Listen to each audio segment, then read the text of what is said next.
உங்களுக்கு 40 வயசு 50 வயசு ஆனாலும் சரிங்க, உடம்பு நல்லா தக தகன்னு எப்போவுமே நல்லா சுறுசுறுப்பாக இளமையாக இருக்கணும்னா கண்டிப்பாக இந்த மாதிரி செஞ்சு பாருங்கள். ஒரே வாரத்திலேயே உங்களுக்கு நல்ல சூப்பரான ரிசல்ட் கிடைக்கும். இதுக்கு நம்ம எடுத்துக்கக்கூடியது பார்த்திங்கன்னா கருப்பு உளுந்து தான். கருப்பு உளுந்தை இந்த மாதிரி நல்லா கழுவி எடுத்துக்கோங்க. இப்போ நம்ம ஒரு கடாய் எடுத்துக்கலாம். நம்ம வச்சுருக்கக்கூடிய இந்த கருப்பு உளுந்தை அப்படி இதில் சேர்த்துக்கலாம். இப்போது கடாய் நல்லா சூடானதுக்கப்புறமா இந்த மாதிரி நல்லா கிளறி விட்டுக்கோங்க.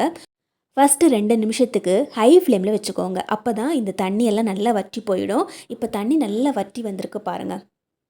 தண்ணி நல்லா வற்றி வந்ததுக்கப்புறமா தீயை கம்மி பண்ணி வச்சுக்கோங்க.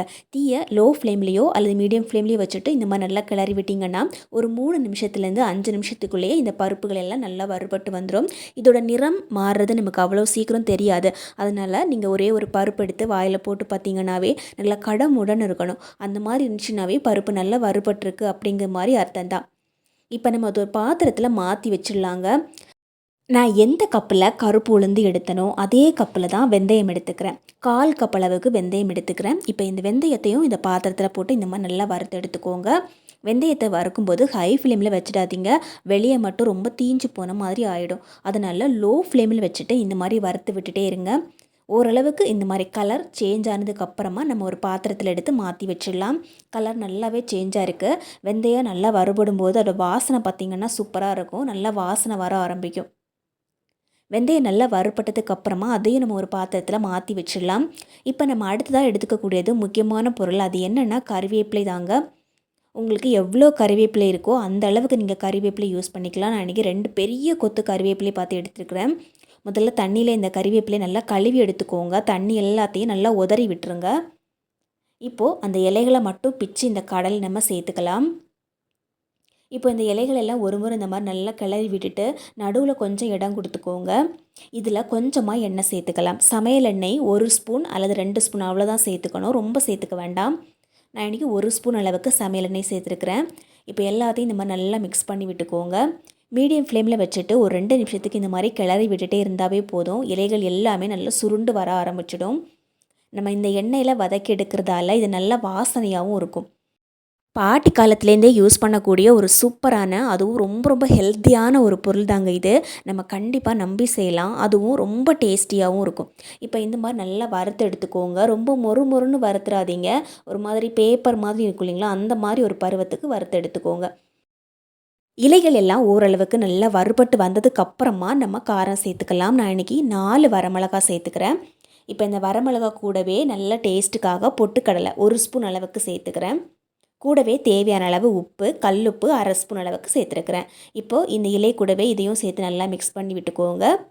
ஏற்கனவே இலைகளெல்லாம் நல்லா வறுபட்டு நல்லா சுருண்டு போயிருக்கும். அதனால் நம்ம சேர்த்துக்கக்கூடிய பொட்டுக்கடலையும் சீக்கிரமாக வறுபட்டு கிடைக்கும். இது கூடவே நல்ல டேஸ்ட்டுக்காக கொஞ்சமாக பெருங்காயம் சேர்த்துக்கிறேன். பெருங்காயத்தோட அளவு ரொம்ப ரொம்ப கம்மியாக சேர்த்துக்கணும். இப்போ எல்லாத்தையும் நல்லா மிக்ஸ் பண்ணி விட்டுக்கோங்க. இப்போ நம்ம கடாயை ஆஃப் பண்ணி வச்சுக்கலாம். இந்த சூட்லேயே இது எல்லாம் நல்லா சூடாகி கிடைக்கும். அவ்வளோதான். இதை ஃபேன் காற்று கீழே ஒரு 5 நிமிஷத்துக்கு அப்படியே விட்டு வச்சுக்கோங்க. இப்போ நம்ம ஒரு மிக்ஸி ஜார் எடுத்துக்கலாம். மிக்ஸி ஜாரில் ஈரம் இல்லாத மாதிரி பார்த்துக்கோங்க. நம்ம வறுத்து வச்சுருக்கக்கூடிய பொருட்கள் எல்லாத்தையும் அப்படியே இதில் சேர்த்துக்கோங்க. இப்போது நம்ம ஏற்கனவே வறுத்து போட்டிருக்கக்கூடிய இந்த மிளகாயில் நுனி மட்டும் இந்த மாதிரி கிள்ளி எடுத்து சேர்த்துக்கோங்க. அதை மட்டும் நம்ம எடுத்துகிட்டு போட்டோன்னா நமக்கு சூப்பராக அரைஞ்சு கிடைக்கும். இப்போது இதை மாதிரி நல்லா அரைச்சி எடுத்துக்கோங்க. முதல்லையே நம்ம இலைகளை அரைச்சி எடுத்தால் தான் இந்த இலைகள் நல்லா அரைஞ்சு கிடைக்கும், நல்லா பவுடராகி இருக்கும். அதனால தான் முதல்லையே நம்ம இந்த இலைகளை நல்லா அரைச்சி எடுத்துக்கிறோம். அதுக்கப்புறமா நம்ம முதல்லையே வறுத்து வச்சுருக்கக்கூடிய பருப்பு அது எல்லாத்தையும் சேர்த்துக்கலாம். நான் வெந்தயத்தை வறுத்துட்டு கருப்புளுந்து கூடவே மிக்ஸ் பண்ணி வச்சுருந்தேன். இப்போ நம்ம எல்லாத்தையும் சேர்த்துட்டு இதே போல் அரைச்சி எடுத்துக்கலாங்க.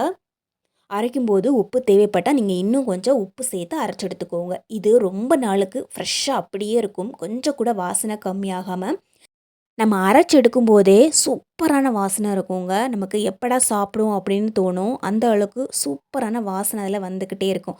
இது எல்லாத்தையும் ஒரு பாக்ஸில் போட்டு நீங்கள் ஸ்டோர் பண்ணி வச்சுக்கலாம். இதில் ஃப்ரிட்ஜில் தான் ஸ்டோர் பண்ணணும் அப்படின்னு அவசியமே கிடையாது. நீங்கள் வெளியே ஷெல்ஃபில் வச்சு ஸ்டோர் பண்ணி வச்சா கூட 3 மாதத்துக்கு கூட அப்படியே இருக்குங்க. இப்போது ஒரு கடாய் எடுத்துக்கோங்க. இதில் 2 ஸ்பூன் அளவுக்கு சமையல் எண்ணெய் சேர்த்துருக்குறேன். எண்ணெய் நல்லா சுடனதுக்கு அப்புறமா 1/2 ஸ்பூன் கடுகு சேர்த்துருக்குறேன். கடுகு நல்லா பொரிஞ்சு வரும்போது 1/4 ஸ்பூன் அளவுக்கு ஜீரகம், கூடவே 1/4 ஸ்பூன் அளவுக்கு உளுந்து சேர்த்துக்கிறேன். இது கூட 5லேருந்து 10 பூண்டு இதே போல் கட் பண்ணி சேர்த்துக்கோங்க. இது ஓரளவுக்கு நல்லா வதங்கினதுக்கு அப்புறமா ஒரே ஒரு பெரிய வெங்காயம் சின்னதாக கட் பண்ணி அதையும் நம்ம சேர்த்துக்கலாம். இது கூட சின்ன வெங்காயம் சேர்த்துக்கிட்டிங்கன்னா ரொம்ப டேஸ்டியாக இருக்கும். என்கிட்ட இன்றைக்கி சின்ன வெங்காயம் இல்லை, அதனால தான் நான் இன்றைக்கி பெரிய வெங்காயத்தை இதே போல் கட் பண்ணி சேர்த்துருந்தேன். இப்போ எல்லாத்தையும் ஓரளவுக்கு இந்த மாதிரி நல்லா வதக்கி விட்டுக்கோங்க. வெங்காயத்தோட நிறம் ஓரளவுக்கு நமக்கு நிறம் மாறி வரணும், அப்போ தான் இதோட டேஸ்ட்டு நல்லா இருக்குங்க. நாம இப்ப பவுடர் பண்ணி வச்சோம் இல்லைங்களா, அத நீங்க இட்லி பொடியா கூட யூஸ் பண்ணிக்கலாங்க. ஒரு பவுல்ல கொஞ்சமா நெய் ஊத்திட்டு, நீங்க அத மிக்ஸ் பண்ணி இட்லி, தோசை கூட தொட்டு சாப்பிட்டா கூட ரொம்ப டேஸ்டியா இருக்கும். நம்ம சேர்த்துருக்கக்கூடிய அந்த வெந்தயம், கறிவேப்பிலலாம் உடம்புக்கு ரொம்ப நல்லது. நம்ம ஸ்கின்னுக்கு, ஹேருக்கு இது எல்லாமே அந்த பொருட்கள்லாம் ரொம்ப யூஸ்ஃபுல்லா இருக்கும். இந்த மாரி கொஞ்சம் தக்காளி சேர்த்து நல்லா மிக்ஸ் பண்ணி விட்டுக்கோங்க. தக்காளி நல்லா வெந்ததுக்கு அப்புறமா நம்ம இதில மசாலா சேர்த்துக்கணும். தக்காளி வதங்கிட்டு இருக்கும்போதே தேவையான அளவு உப்பு சேர்த்து வதக்கி விட்டுக்கோங்க. இப்போ தக்காளி நல்லா வதங்கி வந்துடுச்சு. இதில் நம்ம இப்போ மசாலா சேர்த்துக்கலாம். இப்போது நம்ம ஏற்கனவே வறுத்து பவுடர் பண்ணி வச்சுருக்கக்கூடிய அந்த பவுடர் அதில் நீங்கள் 2 ஸ்பூன் அளவுக்கு சேர்த்துக்கோங்க. அது கூடவே குழம்பு மிளகாய் தூள் இருக்கும் இல்லைங்களா, குழம்பு மிளகாய் தூள் 1½ டீஸ்பூன் அளவுக்கு சேர்த்துருக்குறேன். குழம்பு மிளகாய் தூள் இல்லைன்னா 1 ஸ்பூன் தனியாத்தூளும் 1 ஸ்பூன் மிளகாய் தூளும் சேர்த்துக்கோங்க. இப்போ எல்லாத்தையும் நல்லா இதே மாதிரி மிக்ஸ் பண்ணி விட்டுக்கோங்க. இப்போ நம்ம இதில் தேவையான அளவு தண்ணி சேர்த்துக்கலாம். நான் இன்றைக்கி ஒரு 3 டம்ளர் அளவுக்கு தண்ணி சேர்த்துருந்தேன். நம்ம அரைச்ச பவுடர்லேயும் உப்பு இருக்கும், அதனால் உப்பு சேர்க்கும்போது பார்த்து சேர்த்துக்கோங்க. இது கூட கடைசியாக கொஞ்சமாக புளித்தண்ணி சேர்த்துக்கிறேன். நம்ம வீட்டில் காய் எதுவுமே இல்லை அப்படின்னா கூட ரொம்ப சிம்பிளாக ஒரு குழம்பு வைக்கணும் அப்படின்னா, இந்த நம்ம பவுடர் பண்ணி வச்சுக்கக்கூடிய இந்த பவுடர் வச்சு ரொம்ப அழகாக ஒரு குழம்பு செஞ்சுக்கலாங்க. இந்த குழம்பு ரொம்ப வாசனையா இருக்கும். டேஸ்ட் பார்த்தீங்கன்னா, செம்ம சூப்பரா இருக்கும். இது இன்னும் நல்ல கிரேவி ரொம்ப திக்கா வரணும்னா, நீங்க பவுடர் பண்ணி வச்சுக்கக்கூடிய பவுடர்லேயே ஒரு 2 ஸ்பூன் எக்ஸ்ட்ரா சேர்த்தீங்கன்னா, குழம்பு ரொம்ப திக்கா வரும். உங்களுக்கு ரொம்ப தண்ணியா வேணும் அப்படின்னா, நீங்க அந்த அளவா கம்மி பண்ணி 1 ஸ்பூனோ, 2 ஸ்பூனோ சேர்த்துக்கிட்டிங்கன்னா, கொஞ்சம் தண்ணியா கிடைக்கும். இது நம்ம ஒரு பிரசவ குழம்பு அப்படின்னு கூட சொல்லலாம். ஏன்னா, பிரசவ டைமில தான் இந்த மாரி குழம்பெல்லாம் வச்சு குடுப்பாங்க. அது ரொம்ப டேஸ்டியா இருக்கும். கூடவே கொஞ்சமா நீங்க மிளகுத்தூளும் சேர்த்துக்கோங்க. நம்ம குழம்பு வைக்கும்போது கூட கொஞ்சமாக மிளகுத்தூள் சேர்த்துக்கிட்டிங்கன்னா இன்னும் ரொம்ப ரொம்ப டேஸ்டியாக இருக்கும். நான் இப்போ கொஞ்சமாக அந்த பவுடர் மட்டும் எடுத்து ஒரு பவுலில் போட்டிருக்கிறேன். அதில் கொஞ்சமாக நெய் ஊற்றி இந்த மாதிரி நல்லா மிக்ஸ் பண்ணி எடுத்துக்கிட்டேன். நம்ம வீட்டில் சட்னி எதுவுமே செய்யாட்டா கூட இந்த பவுடரை வச்சு நம்ம இட்லியை இந்த மாதிரி தாராளமாக தொட்டு சாப்பிட்டோன்னா அவ்வளோ டேஸ்டியாக இருக்குங்க. நீங்கள் தோசை 2 நார்மலாக சாப்பிட்றீங்கன்னா இந்த பவுடர் வச்சு ஒரு 4, 5 தோசை கூட சூப்பராக சாப்பிட்ருவீங்க. ரொம்ப டேஸ்டியான இந்த பவுடரை கண்டிப்பாக ட்ரை பண்ணி பாருங்கள். குழம்பு கடைசியில் கொஞ்சமாக மிளகுத்தூள் சேர்த்து மிக்ஸ் பண்ணி விட்டுருந்தேன். அதனால் இந்த மாதிரி நமக்கு நல்லா கருப்பு கலரில் வர ஆரம்பிச்சிடும். இந்த பிரசவ குழம்பை பிரசவம் பண்ணும்போது மட்டும் இல்லை, நார்மலாக நம்ம வீட்டில் இருக்கும்போது கூட இதை செஞ்சு சாப்பிட்டுக்கலாம். ரொம்ப ஹெல்த்தியான ஒரு குழம்பு இது. நீங்கள் சும்மா சோறில் ஊற்றி சாப்பிட்டா கூட ரொம்ப டேஸ்டியாக இருக்கும். களி கூட ஈஸியாக செட் ஆகும் இது. கண்டிப்பாக ட்ரை பண்ணி பாருங்கள். வீடியோ பிடிச்சா லைக் பண்ணி ஷேர் பண்ணுங்கள். கண்டிப்பாக ட்ரை பண்ணி பாருங்கள்.